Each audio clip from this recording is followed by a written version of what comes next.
Kalaboso ang tinaguriang street-level individual sa isang joint buy-bust operation ng Tacloban City Police Station 2, katuwang ang Philippine Drug Enforcement Agency 8 sa lalawigan ng Tacloban.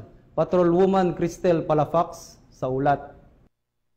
Buso ang isang street-level individual sa kinasang buy-bust operation ng mga operatiba sa barangay 1 and 4, Tacloban City. Bandang alas 9:45 ng gabi, nang ikasang operasyon ng mga tauhan ng Tacloban City Police Station 2, Station Drug Enforcement Unit sa koordinasyon sa Philippine Drug Enforcement Unit Agency 8. Nakumpiska sa suspek ang 10 pakete ng hinihinalang shabu na may tinatayang timbang na 5 gramo na nagkakalaga ng 34,000 pesos. Isang genuine 500 peso bill na ginamit bilang buy-bust money at mga drug paraphernalia. Maharap ang suspek sa kasong paglabag sa Section 5 at 11, Article 2 ng RA 9165 o Comprehensive Dangerous Drugs Act of 2002. Ang pambansang pulisya ay patuloy sa kampanya laban sa ilegal na droga at iba pang uri ng krimen upang mapanatili ang maayos, tahimik at ligtas na komunidad tungo sa minimithin natin na bagong Pilipinas.